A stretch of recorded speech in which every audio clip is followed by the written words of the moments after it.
Voilà, transition est faite, normalement on t'entend, vas-y. Bonsoir. Parfait. Donc, ce soir, nous recevons Idargos pour nous parler des Achéménides comme chez Non Manquant, avec un petit peu de retard, hein, on s'adapte, donc on a pris les mêmes horaires que le mercredi, parce que du coup, comme je t'ai dit, j'étais pris avant, passons. Alors, moi j'avais deux questions à te poser en introduction. Oh, Ah oui, tout à fait. Une à laquelle tu vas pas répondre tout de suite, tu vas comprendre, et une à laquelle bah, tu pourras répondre parce que ça m'intéresse. La première à laquelle tu vas pas répondre de suite, c'est pourquoi ce sujet, non pas les Achéménides, mais en tant que chez nous manquants. Tu vois, succinctement, qu'est-ce que ça voudrait dire, mais je sais que tu vas l'aborder dans ton introduction. J'ai vu le plan, donc on le met de côté pour le moment, mais je trouve que c'est important parce que c'est un peu l'angle d'attaque qui donne, je crois, l'originalité. Au sujet. D'ailleurs, je crois que dans le nom du stream, j'ai pas mis le comme chez non manquant parce que j'étais pas sûr, donc j'ai laissé les Achéménides, mais bon, peu importe. Donc la deuxième question que j'ai, elle est assez simple, mais je vais la préciser. Je vais aller au bout de la question. C'est d'où te vient cet intérêt. C'est une question que j'essaye de poser aux gens quand je les reçois parce ah, c'est que c'est très sympa, effectivement. C'est très. Ouais, ouais, non, mais. bah, Alors, pourquoi? ça m'intéresse vraiment. Ce que je veux dire par là, c'est que comme moi ou comme d'autres que j'ai reçus, Pierre Skiros, tout ce qu'on veut, et Valdo et Vaito, c'est pas ton métier. J'ai rien contre. Je trouve qu'en France, on cloisonne beaucoup trop les savoirs. On verra dans le monde, dans les vidéos historiques que j'ai pu faire dans le monde anglo-saxon, on peut avoir des journalistes qui pondent des ouvrages de référence historiques. Et bon, en plus, je serais d'autant plus mal placé vu mon activité sur YouTube. Mais voilà, du coup, pourquoi cette appétence pour le monde antique, on va dire, je ne sais pas, proche-oriental, moyen-oriental, je ne sais pas jusqu'où temporellement et géographiquement va cet intérêt, mais vu la bibliographie que tu as pu mettre, voilà, d'où vient cet intérêt profond pour ce monde perse. Alors effectivement, c'est une très bonne question. Je te remercie de me l'avoir posée. Voilà. Mais ça m'intéresse, ça m'intéresse vraiment en plus, hein. Je trouve que les gens sont passionnants. Je veux bien le croire. En fait, c'est surtout. En fait, j'ai été nourri tout petit. Ah, tout petit, bon, pas au berceau, mais enfin, j'ai été nourri petit effectivement, de culture gréco-latine. Et qui dit gréco-latine dit, bon, bah, toujours, on remonte toujours un petit peu, des sources gréco-latines, ouais, mais gréco, jusqu'où gréco? Bah, et gréco, on va commencer à Alexandre, quoi.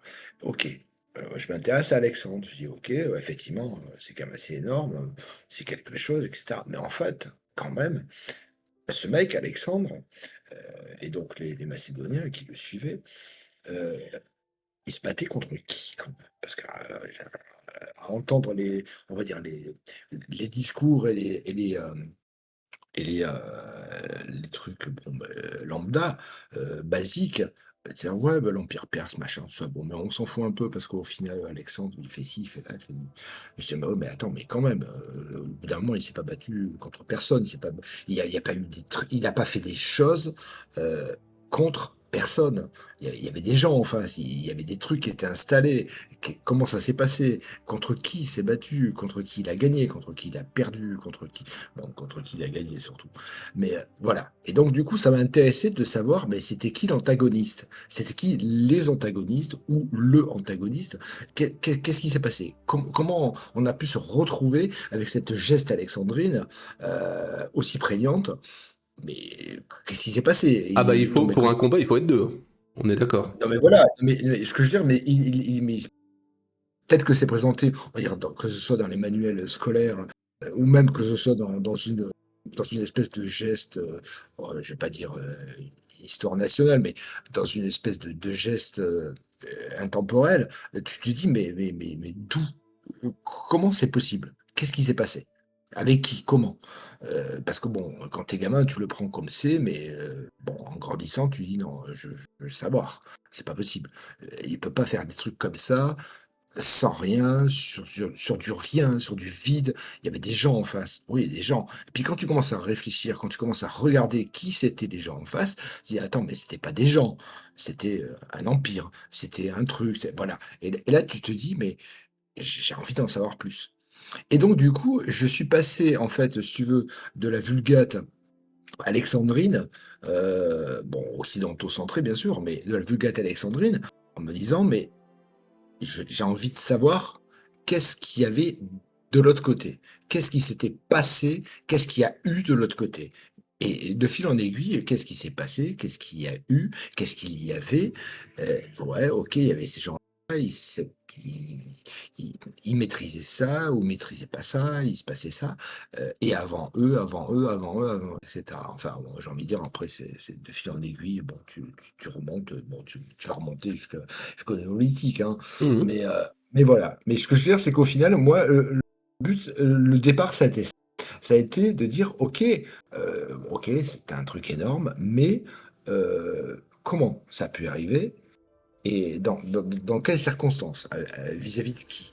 Et donc du coup, je me suis retrouvé à me pencher sur des antagonistes. Et Mhm. donc plus je m'en penchais sur les antagonistes, plus je découvrais en fait qu'en fait, en fait Alexandre, il était bien gentil, mais il était un peu taré quoi et peut-être que c'est ça qui l'a aidé, c'est ça qui l'a sauvé, mais au final, il s'est attaqué à un truc, mais il avait pas conscience de ce à quoi il s'attaquait. Même si bien sûr, il y a eu énormément de contacts, il y a eu énormément de relations Ouais, entre le je me permets, excuse-moi de t'interrompre. Effectivement, il y a eu beaucoup de contacts et je pense qu'il y avait une certaine conscience de ce à quoi il s'attaquait et comment dirais-je, de certaines faiblesses structurelles derrière l'édifice. C'est une des leçons de Xénophon et de l'Anabase, d'avoir, comment dirais-je, in fine, traversé tout ce territoire avec ses 10 000 hommes et compagnie, sans opposition, sans résistance. Et c'est un des propos de Xénophon de dire que une des leçons, c'est que effectivement l'Empire perse a des faiblesses structurelles et militaires assez importantes. Et tout l'histoire du mercenariat grec aussi le montre. Mais bon, oui, bref. Mais je me permettais juste de tempérer un ouais, oui, propos oui, mais complètement, mais tranché. complètement. Non, mais tu as raison, tu as raison dans ce sens-là, mais il n'en reste pas moins parce que C'est vrai. aussi bien on peut évoquer l'anabase de Xénophon, on peut également évoquer l'anabase du roi Siat, Agésilas, Tout à fait.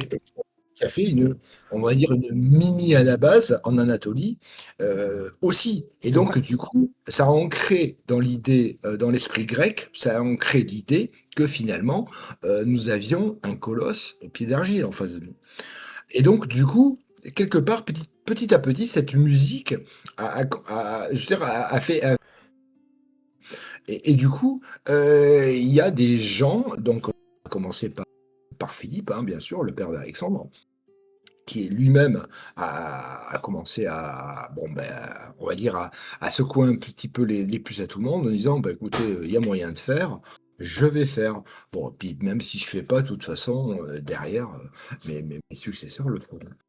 Parce que pourquoi? Parce que ce trope, de la faiblesse, orientale, là aussi, elle a été largement mis en musique par, tous les, tous les rhéteurs grecs, et cetera.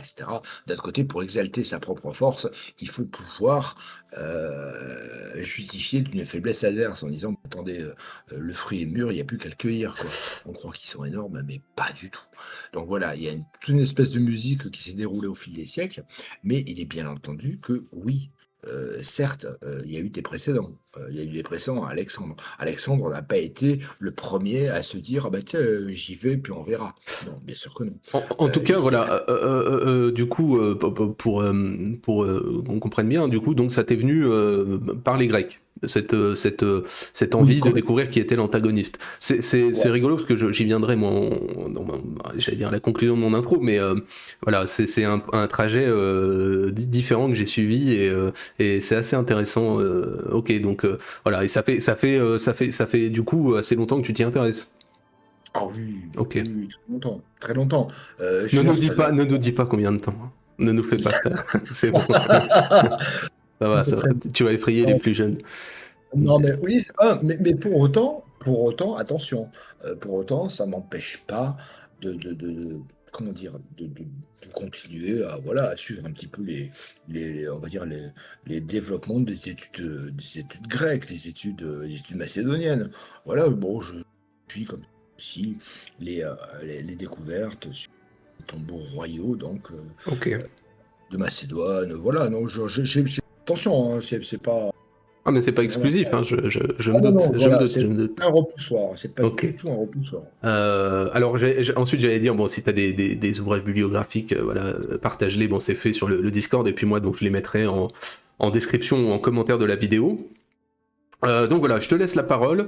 On a un programme chargé avec un menu qui m'a l'air assez appétissant. J'ai suivi tous les développements.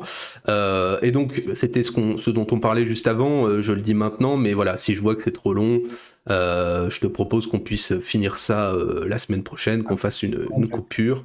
Je préfère le dire maintenant parce que bon, voilà, on en a parlé juste avant, donc ça va. Mais si j'interromps, voilà, c'est ni de l'impolitesse ni le manque d'intérêt, au contraire.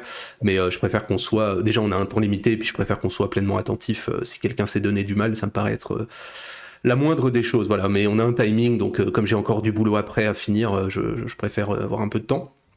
Donc tu m'as Oui, dit que complètement. tu étais pas sûr d'être là mercredi prochain, donc éventuellement peut-être finir ça vendredi prochain. On intervertit encore les choses. Ouais, là, franchement, ça me gêne vraiment beaucoup par à ton stream. Mais ouais, franchement, le mercredi, enfin, en tout Non, cas, non, il y a aucun problème. en pleine semaine, ouais, c'est vachement plus chiant que On la fin de s'adapte. semaine. T'en fais pas, on s'adapte. Donc vendredi prochain, ça tirait. Si on devait faire une deuxième partie. Ouais. Ok. Alors, ouais. Ok, bon, Très, très parfait. compliqué. On verra. Bon, voilà. De toute façon, prends le temps qu'il faut pour développer ton sujet, ta présentation, ta pensée. Donc là, on en vient. Je précise que je le connais moi donc le sujet, alors même si j'ai bossé un peu sur la Lydie, mais qu'au travers du prisme du monde grec, hein, d'Hérodote à Xénophon on va dire, ou plutôt même d'ailleurs d'Échille à Xénophon, parce que Échille est un peu antérieur et parle, enfin il y a déjà les Perses hein, d'ailleurs Échille on le fera Ah bah, en littéraire à la fin de l'année, c'est prévu. Voilà, et donc je le connais par connivence culturelle avec le monde grec plutôt que voilà le monde perse, qui pour moi, bah, du coup, par pure association d'idées, représente un monde ennemi et autres, pas plus. C'est l'altérité des Grecs pour moi, et ça s'arrête là. Voilà, on est tributaire un peu de ce genre de choses dans nos intérêts.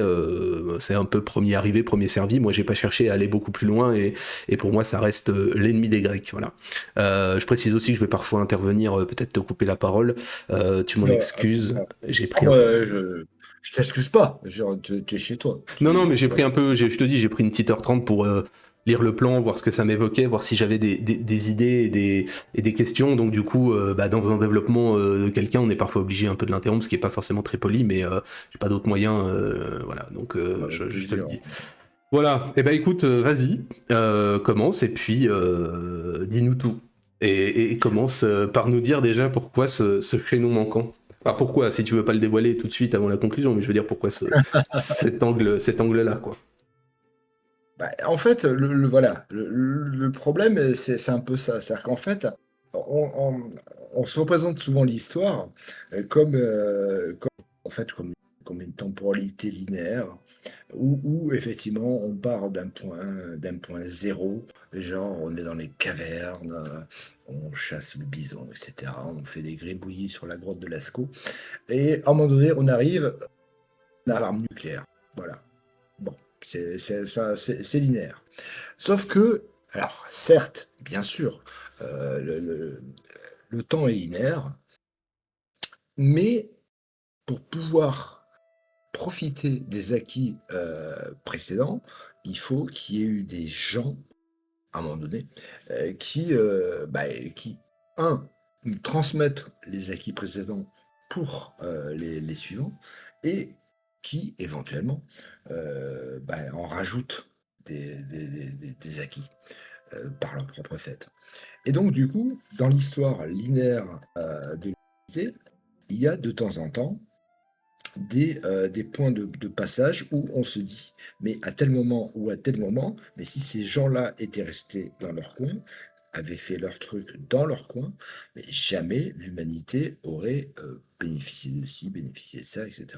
Donc on peut s'imaginer que dans l'histoire de l'humanité, il y a eu des moments où il y a eu des, comment dire, des passeurs qui ont passé les connaissances, qui Ah ont ben, nous passé les nous savoirs. ne sommes que des héritiers, hein, tous, hein. Tout le monde, tout n'est Et que chez oui, nous, hein. oui, mais il y a des moments dans l'histoire, c'est peut-être plus prégnant qu'à d'autres. Euh, on peut se dire que, par exemple, les Mongols, dans leur empire géant, hein, avec leur multitude de territoires conquis, ont été un chaînon hyper important. Oui, mais peut-être pas tant que ça, parce qu'au final, bon, Ça est-ce dépend qu'ils ont alors ça dépend sous quel aspect on le prend. Mais je vais essayer de pas trop faire dévier le sujet, mais effectivement en termes de culture, d'écriture, comment dirais-je, d'immatériel, peut-être pas. Par contre, l'impact sur, par exemple, l'histoire russe et donc par contre-coup de la nôtre, on peut dire que ça a eu des traces importantes. Sans ça, on a très clairement pas la même Russie et donc et ça, c'est, tu vois, tout est discutable. Mais je comprends le point de vue, hein. Je comprends tout à fait par rapport à voilà. la dimension du truc. C'est vrai que le résidu est peut-être moins important que d'autres. Ouais, c'est sûr. Et voilà. Et donc effectivement, pour prendre juste cet exemple caricatural, hein, bien entendu, mais il n'en reste pas moins qu'on peut se dire que, bah, OK, c'est cool, mais bon, la route de la soie, ouais, mais enfin bon, elle existait déjà. Ouais, ils ont assuré ça, ils ont assuré mi. Bon, OK, d'accord. Mais au final, est-ce que vraiment sur l'ensemble de l'histoire de l'humanité, ça a fait, J'ai dit la Russie, mais il y a vraiment la Chine aussi, mais c'est vrai. Mais oui, oui, oui, oui, oui, la mais Chine, je comprends. De voilà. toute façon, on s'en Donc fout, on n'est par pas contre là pour, voilà, pour non, pinailler. c'est pas un concours, c'est pas un Non. concours, on est bien d'accord.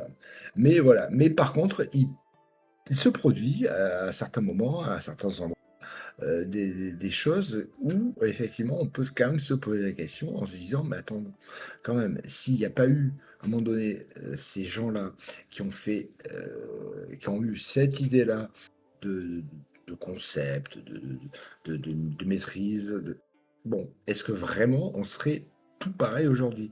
Non, peut-être pas. Et il y en a d'autres vis-à-vis de qui c'est un peu plus prégnant que d'autres.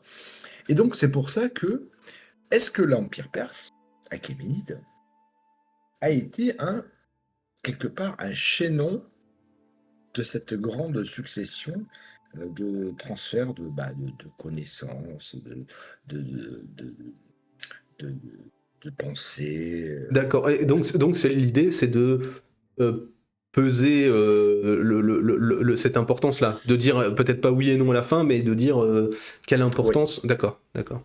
Ok, tout à ok. fait, absolument. Parce que c'est quelque chose, une fois de plus, moi, de la manière dont moi je l'ai perçu, c'était d'abord effectivement comme un antagoniste, pur antagoniste. Mais au-delà, au-delà de cet antagonisme, de se dire aussi, mais bon, est-ce que c'est juste un antagoniste? Est-ce que c'est juste,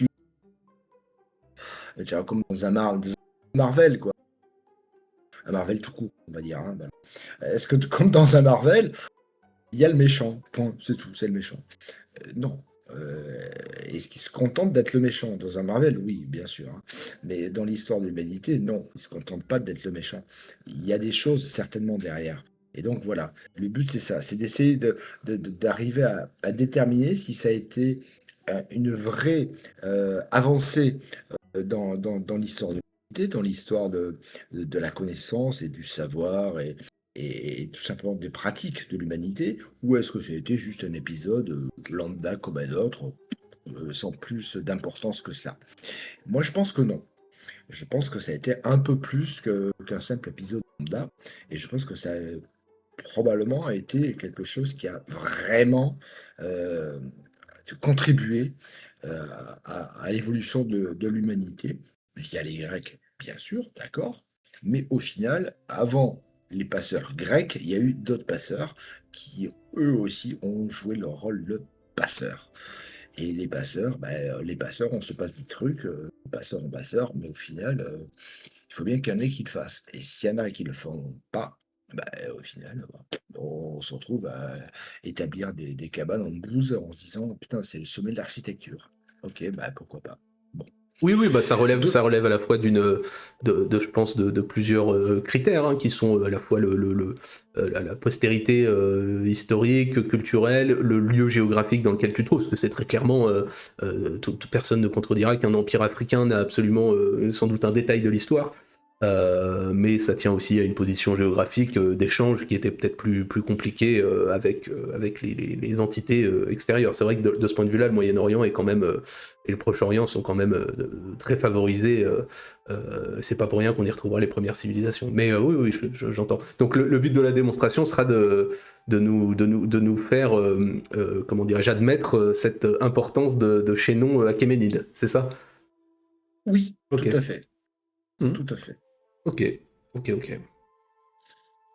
Donc du coup, bien évidemment, il va falloir faire un petit récapitulatif. Bon, ouais, j'ai essayé d'être bref, hein, Ouais, mais c'est sur nécessaire. Non, non, mais c'est nécessaire.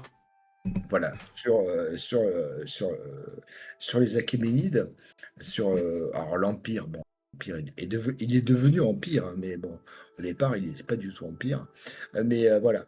Comment c'est possible que on soit passé, mettons, pour le dire simplement, comment on soit passé de, on va dire, allez, globalement, dans la conscience populaire, comment on soit passé de cité-État mésopotamienne, à, derrière, on va dire un peu de temps, bon, on avait des petites, voilà, avec leurs ziggourats, machin, c'est mignon, tout ça.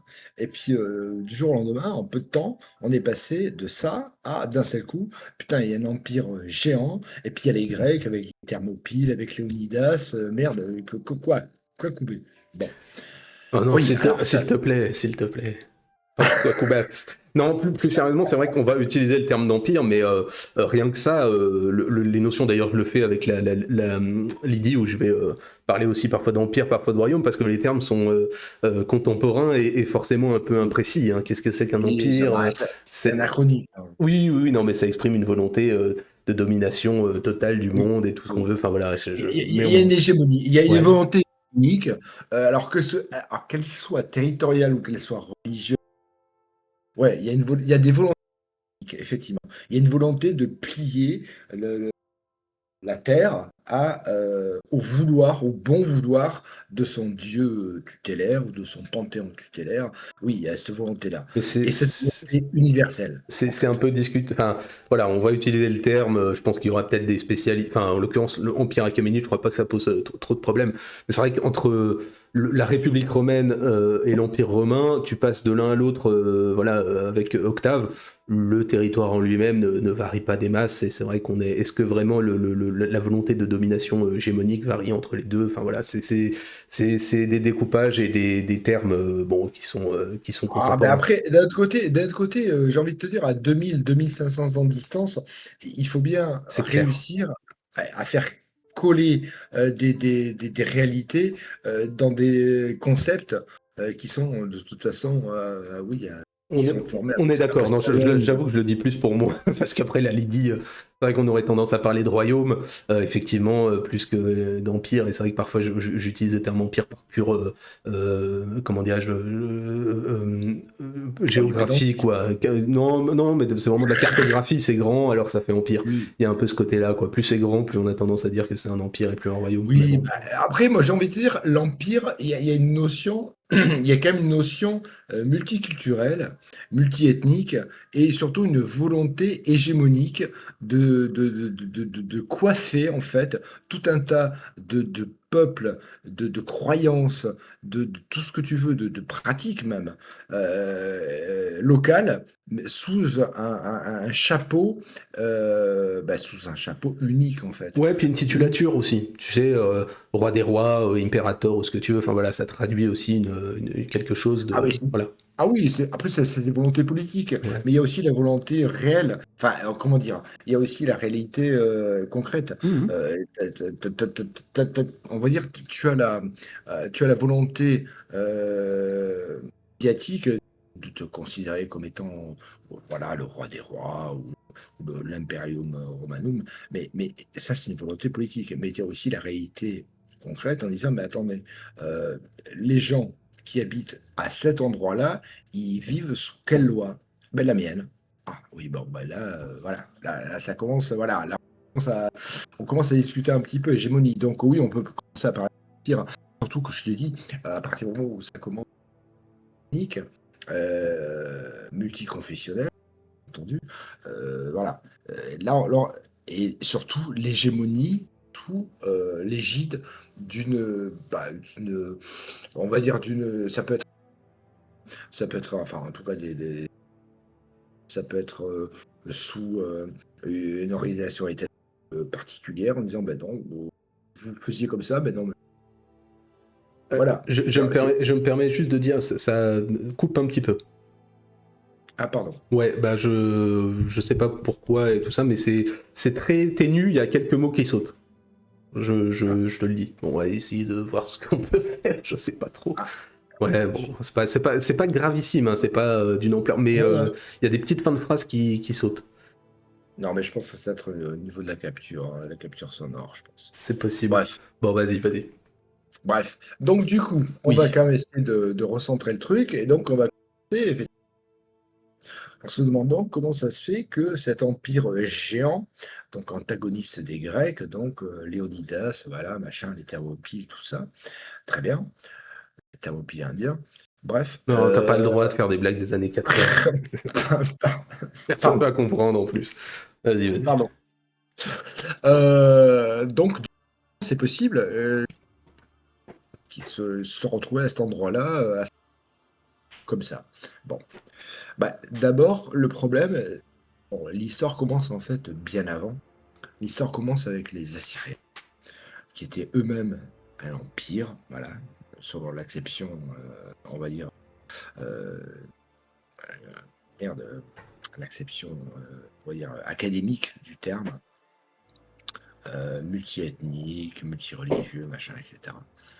Et donc, les Assyriens avaient, bah, après, ça c'était leur truc à eux, ils avaient, bon, ils avaient l'Égypte, ils avaient tout le Moyen-Orient, ils avaient voilà, une partie de l'Anatolie, etc., etc.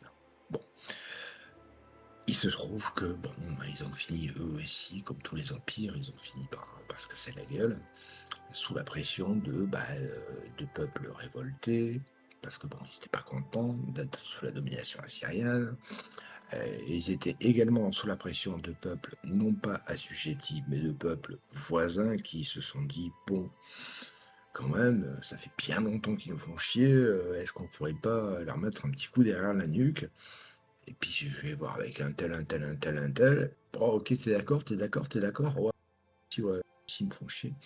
Donc au final, il y a tout un tas de gens qui sont mis sur le dos des Assyriens pour leur péter l'empire en disant bah c'est bon, ça suffit, on en a gros. Bon. Et notamment, dans le tas de ces gens qui en avaient gros contre les Assyriens, il y avait les Mèdes. Les Mèdes, c'est une peuplade iranienne qui avait bon, un petit territoire, machin. Bon. Mais bon, ils se sont dit, bon, moyen de coquer un petit peu les Assyriens. Oula, ça coupe, ça coupe, ça coupe. Ah merde, Je sais pas ce qu'on va pouvoir faire, essaye de parler. Je sais pas, on va essayer de parler lentement. bah, je suis bien désolé. Bah non, non, bah c'est pour toi, hein, moi ça me fait chier pour tous ceux qui veulent écouter. On va essayer, hein, j'espère que ça va le faire. Ouais, je vais essayer de parler plus doucement.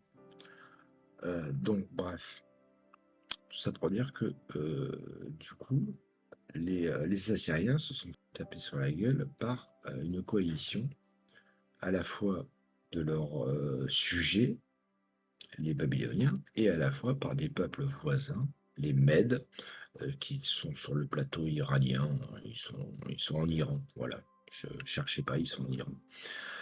Et donc, du coup, ils se sont dit, bon, on se met ensemble, on va peut-être leur taper sur la tronche. Et effectivement, ils leur ont tapé sur la tronche. Et ils les ont ruinés. Voilà, parce que bon, l'Empire assyrien est un empire, là aussi, un colosse au pied d'argile. Donc du coup, il se trouve que les Mèdes, les Babyloniens, ensemble, ont réussi à écraser l'Empire assyrien, qui pourtant avait été relativement étendu, structure étatique relativement solide, mais bon, ça n'a pas suffi. Et dans le porte-bagages des Mèdes, il y avait les Perses. C'est là que l'histoire commence. Les Perses étaient ni plus ni moins qu'une espèce de tribu qui étaient descendus du Caucase, hein, parce qu'à la base, les Perses, ils arrivent du Caucase, et ils ont fini par échouer en Iran, hein, au fur et à mesure de leur pérégrination.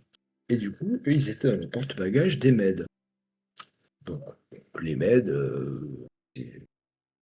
j'ai des armées, mais enfin, c'est rien, je les prends. Bah, du coup, les Perses, ils sont venus aussi. Les Perses qui étaient tributaires des Mèdes, hein, sont des peuplades iraniennes, tout ça. Évidemment, il y a quand même une composante ethnique là-dessus, hein, faut pas se mentir, hein. Mais bref, donc les Perses ont suivi les Mèdes. Et donc, ils ont à la fois, ils ont, comment dire, ils ont suivi les campagnes militaires, mais ils ont en même temps appris euh, les, euh, les structures, comment bien faire un État, comment bien faire une administration, voilà, tout ça. Les Perses, peuple nomade, enfin semi-nomade, ont appris des Mèdes suite à cette attaque de l'Empire assyrien. Du coup, les Perses ont, petit à petit, par capillarité, ont fini par adopter cette façon de faire des Mèdes. Voilà, ces structures notamment, mais aussi les structures militaires, et puis aussi, surtout, de l'ethnie. On ne fait confiance qu'à son ethnie, bien entendu. Donc du coup, les Perses, sur le porte-bagages des Mèdes, ils ont suivi les conquêtes des Mèdes, et donc du coup, ils ont appris que finalement le monde ne se limitait pas à leur petit précaré, le monde était beaucoup plus vaste, et le monde était administrable, le monde était gérable. On pouvait gérer le monde, on pouvait administrer le monde, bien sûr. Ah, là, c'est toute l'histoire mésopotamienne qui revient, parce que bien évidemment, les Mèdes eux-mêmes n'ont pas tout inventé. Les Mèdes se sont inspirés de ce qu'ils ont rencontré. Et de la même façon que les Mongols, quand ils ont envahi les Chinois, hein, genre, ils n'ont rien inventé. Mais ils ont utilisé à leur profit toutes ces structures-là, multimillénaires. Et du coup, les Perses, sur le porte-bagages des Mèdes, ils ont appris tout ça. Ils s'en sont pas servis tout de suite, mais ils l'ont retenu. Du coup, les Assyriens ont été abattus, les Mèdes et les Babyloniens se sont partagés l'empire assyrien. Alors, bon, les Assyriens, ils ont pris grosso modo tout l'Irak. Les Mèdes, bon, qui eux partaient d'Iran, bon, ils ont un petit peu avancé dans l'Anatolie, toujours avec les Perses. Toujours. Et donc, à un moment donné, un roi perse s'est dit, bon, les Mèdes, ils sont bien gentils, mais maintenant qu'on est tous les patrons là, est-ce qu'on pourrait pas être le patron de la place du patron quand même? Parce que bon, finalement, ils sont pas si incroyables, les Mèdes. Ils sont gentils, mais bon, ils sont pas si incroyables. Donc, tous ces gens-là, tous entre indo-européens, hein, parce que là, on est tous entre indo-européens, euh, ils se sont dit, bah écoute, là, à un moment donné, je vais te marier, je vais marier mon fils avec ta fille, etc. Parce que, bon, évidemment, hein, tout se passe entre alliances dynastiques, hein. Et à un moment donné, bon, il y en a un qui s'est dit, bon, est-ce qu'il n'y a pas moyen d'être au calife à la place du calife? Et bien entendu, comme toujours dans ce genre de cas de figure, c'est ce qui se passe. Le calife devient calife à la place du calife. Et là, c'est ce qui s'est passé. Le, il y a un roi perse, un roi attelé, on va dire, hein, qui s'est révolté, parce que bien évidemment, la révolte, c'est le meilleur moyen pour acquérir l'indépendance. Le roi perse s'est révolté contre son suzerain Mède, et il s'est dit, bon allez, en avant, je risque rien, j'ai rien à perdre, voilà. Et donc du coup, ce roi, alors, bien évidemment, les sources sont partagées, hein, bien entendu. Qui était-ce? Est-ce que c'était Cyrus le premier? Est-ce que c'était Cambyse le premier? Ouais, ça reste à débattre, hein. À la limite, c'est pas très important. Mais toujours est-il qu'il y a un roi perse qui a décidé de secouer joug, le joug Mède en disant, bah écoutez, voilà, ok, j'ai compris que maintenant on pouvait, avec pas forcément grand-chose, on pouvait, avec un peu de bonne volonté, on pouvait supplanter notre suzerain, bah, je vais faire pareil, voilà. Et donc, c'est ce qu'il a fait. C'est ce qu'il a fait. Il a commencé petit. Et là, il va falloir mettre, je pense, la- l'image Perse 1. C'est fait, c'est fait. Ah, parfait. La carte y est depuis le début, t'inquiète pas. Ah, pardon. Ou donc, voilà. Et ouais, puis je l'ai pas, par contre. C'est pas grave. Bah ouais, ouais, c'est un peu ça m'aide. Tac, tac, origine. Celle-là. Hop. Allez, ouvre-toi. Voilà. Et donc, effectivement, les Perses qui ont suivi les Mèdes, bah, du coup, il faut se dire que là, par rapport à l'âge, les Mèdes avaient été de tout ce qui est au nord de la zone rose, voilà, tout ce qui est au nord, hein, toute la nature, tout ça. Les Mèdes avaient poussé tout ça jusque-là. Et du coup, les Perses eux-mêmes ont, bah, du coup, ils ont ni plus ni moins que, bah, ils ont phagocyté, en fait, l'empire qui leur avait donné naissance, leur avait donné leur chef, en fait. Donc, du coup, on se retrouve avec. Attends, hop, il faut que je retrouve moi aussi mes petites fiches. Du coup, on se retrouve avec une Perse qui a réussi. Ah, là aussi, attention, hein, ça reste militaire aussi, hein. Il faut avoir des meilleures armées que. Sinon, bien entendu, ensuite. Et puis on retourne dans le trou du cul.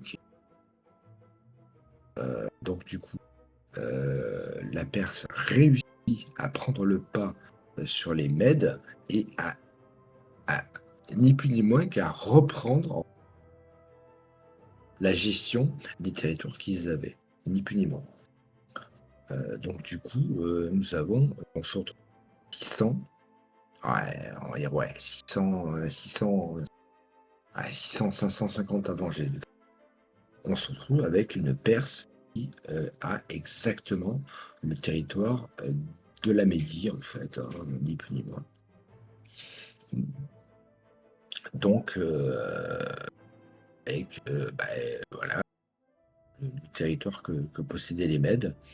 Euh, Bien évidemment, le roi perse s'était marié avec une fille des Mèdes, bien entendu, parce que bon, ça marche comme ça, hein. On se marie avec la fille de personne qu'on veut trahir, c'est mieux. Donc bon, on se retrouve avec la Perse, on se retrouve avec un territoire qui équivaut à celui des Mèdes.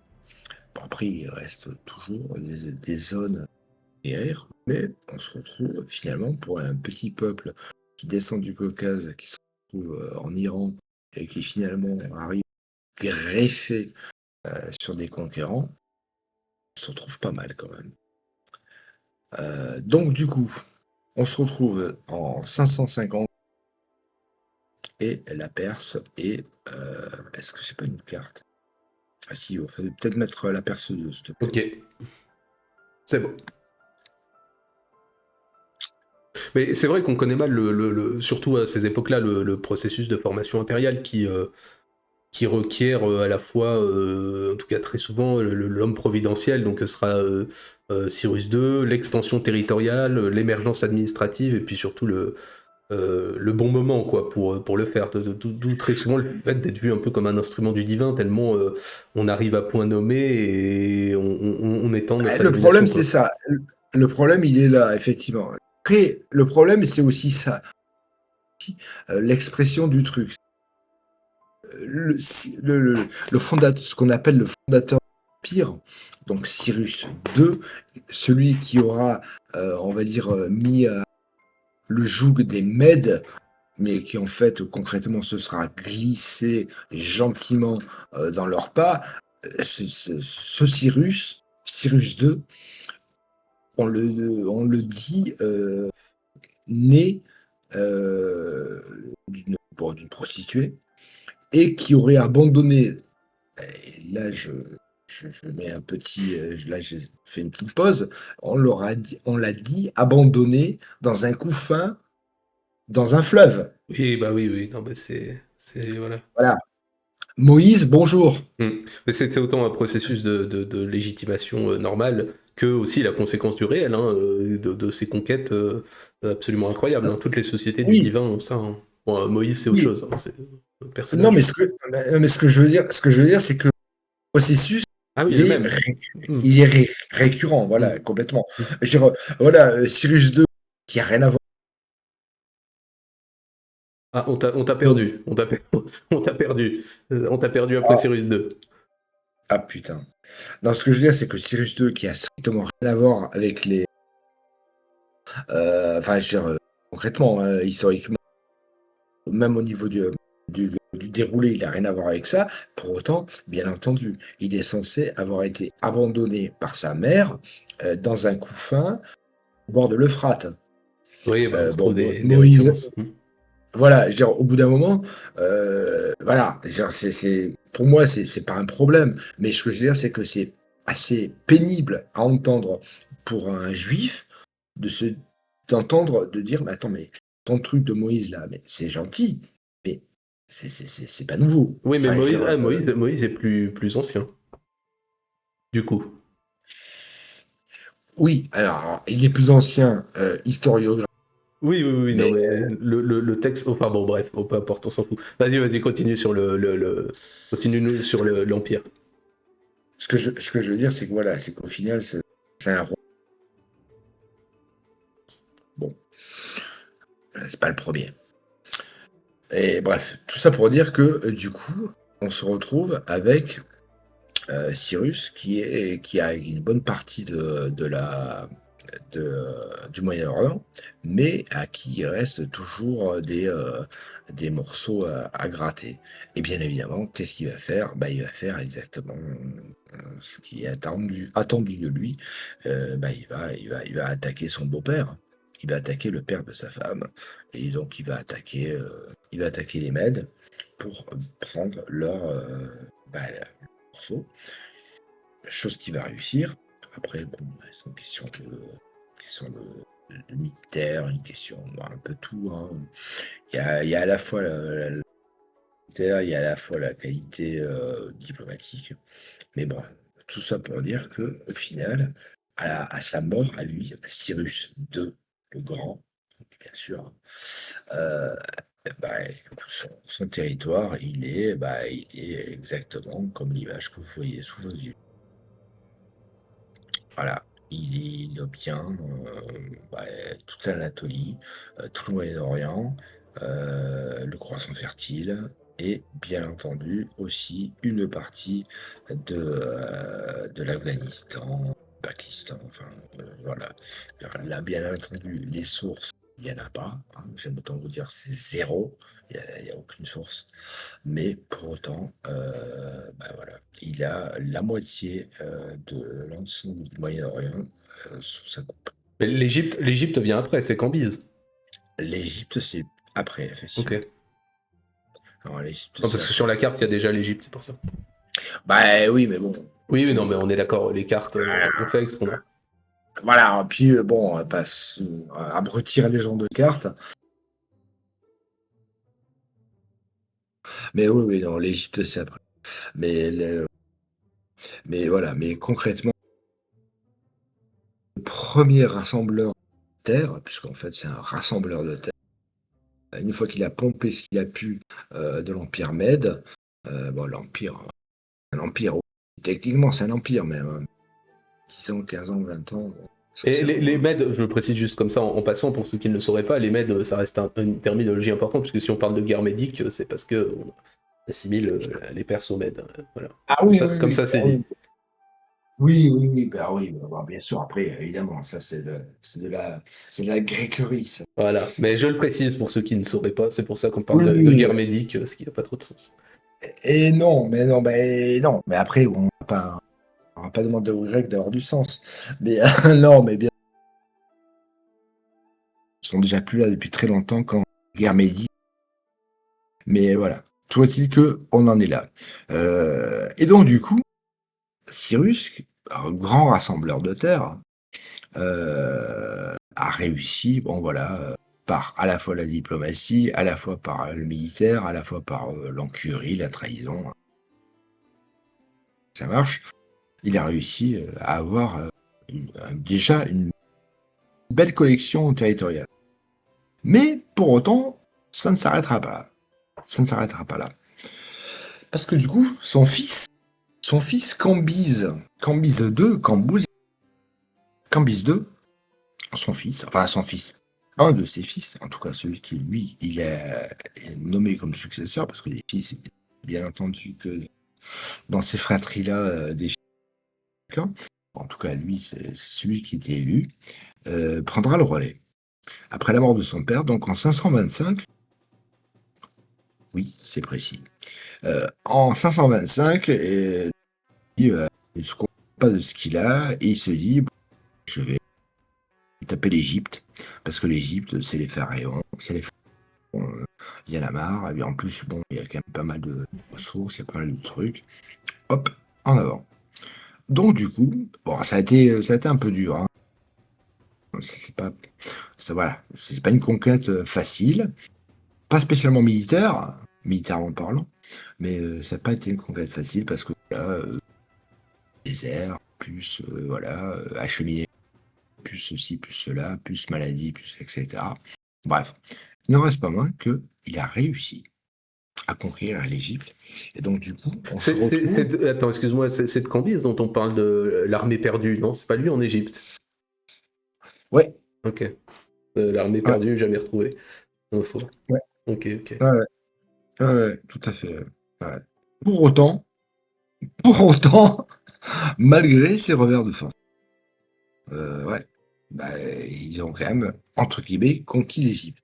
Autrement dit, installé des gouverneurs, installé une administration perse, etc., etc. C'est-à-dire qu'en fait, ils ont mis en place en Égypte.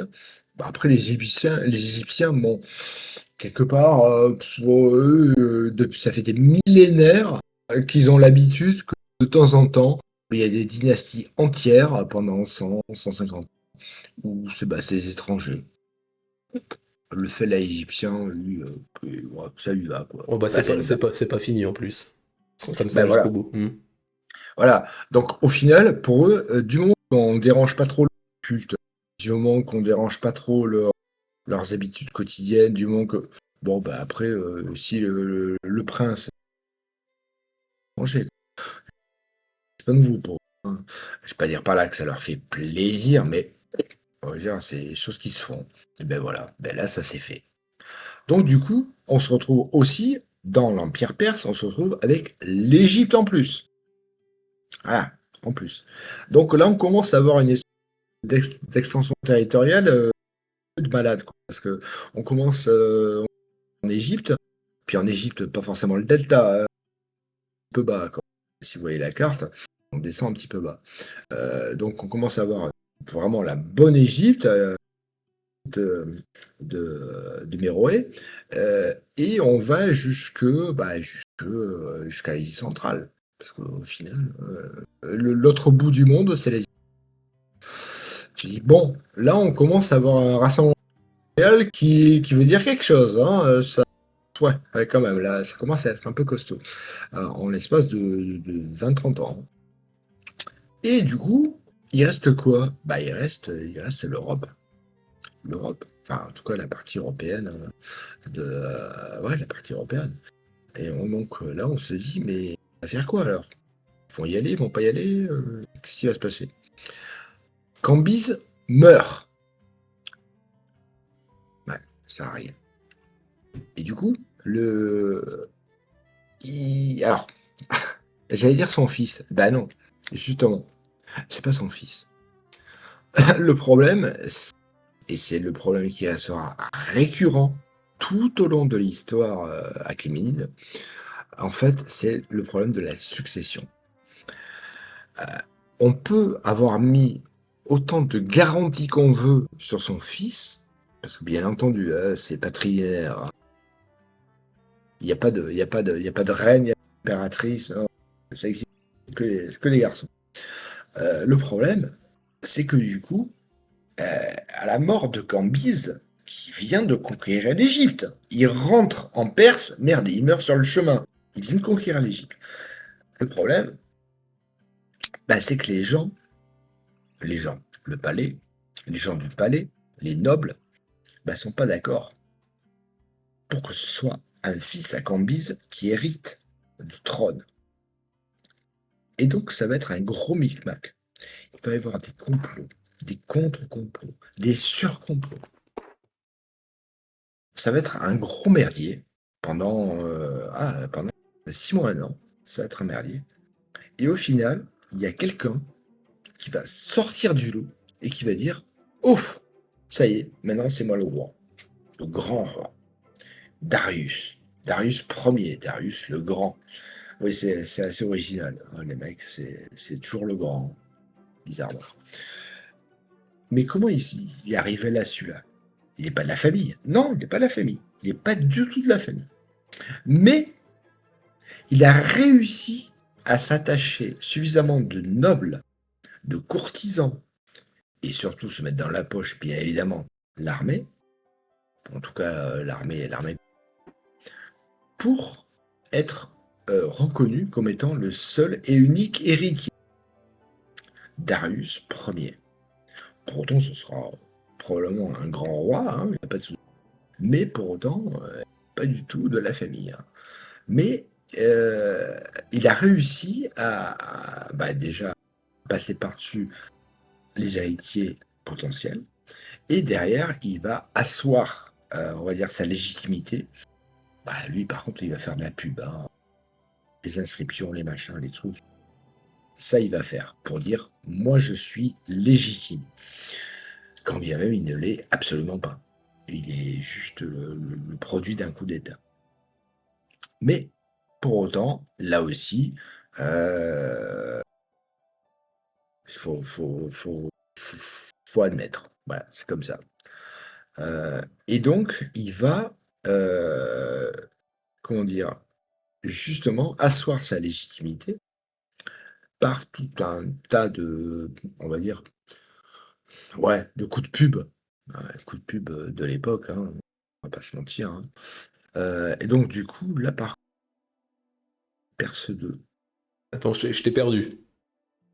Je t'ai perdu vocalement, hein, j'entends. Tu m'as demandé de Ah, mettre une autre image?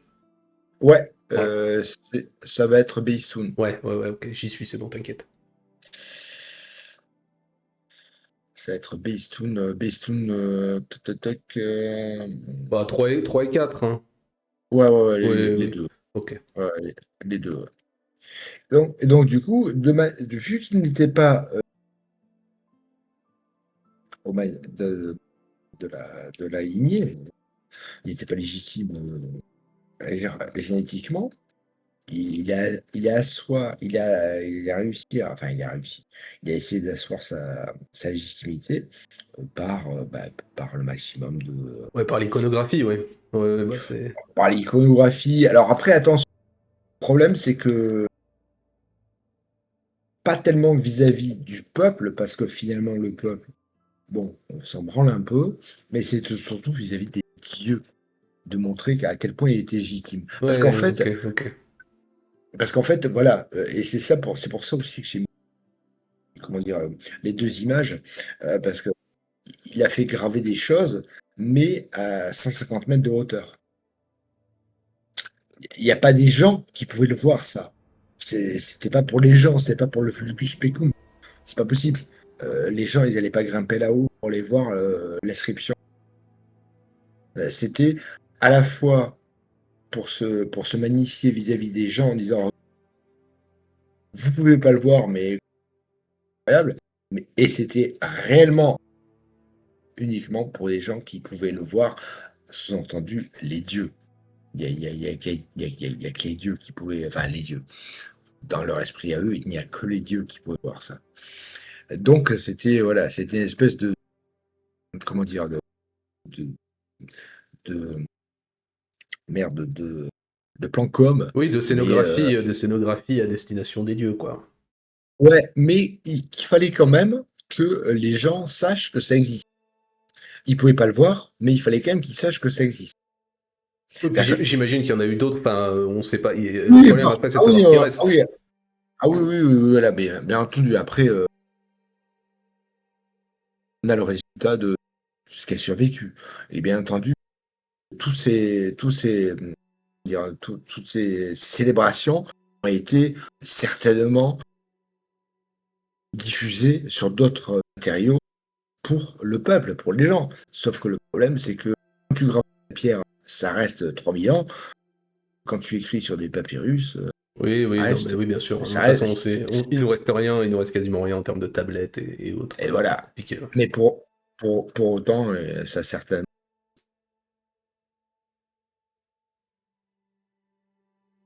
Ah, on t'a perdu définitivement. Ah, je crois que nous avons perdu Idargos au milieu du plateau iranien. Mince. Bon, eh bien, du coup, Idargos a des gros problèmes de connexion dans le sud où, semble-t-il, il est sous les orages. Je pense que vous l'aurez entendu, même si ça va, je trouve que c'était pas non plus trop dur à suivre. Du coup, c'est pas grave. Ce qu'on va faire, c'est que on va se retrouver demain. Donc, on reprendra à partir de Cambyse à partir de demain. Je pense pas qu'on aura le temps de finir demain. Donc, du coup, ce sera le programme habituel. On continuera demain. On fera donc même heure 21h30. Euh, je suis en train de lui envoyer des messages en même temps. Donc 21h30 demain, on fera la deuxième partie et je pense qu'on fera la conclusion comme prévu le vendredi suivant. Donc ce sera en 3 parties, ce qui n'est pas grave du tout. On reprendra à Cambis tranquillement. Ça a été une introduction et puis on reprendra dans la foulée sans autre fioriture. Et puis voilà. Donc demain, on se retrouve, on fait la deuxième partie, donc vous l'aurez dans la foulée. Je pense pas faire de montage et lier les deux, donc je pense que je vais poster la première partie et puis ensuite la seconde. Donc voilà, demain re-rendez-vous et puis dimanche nous parlerons de Crésus euh, comme prévu. Donc voilà, il y aura du stream à tire-larigot, c'était pas prévu, c'est pas grave, c'est le week-end. Donc voilà, on va faire comme ça. Donc on se retrouve demain pour la deuxième partie. Moi j'aurais fait la coupure, donc vous vous serez rendu compte sans doute de pas grand-chose. Je vais essayer de faire les choses bien. Et puis voilà. Donc d'ici la bonne fin de soirée à tous, et puis donc à demain pour la suite de nos aventures Achéménides. Allez, à bientôt.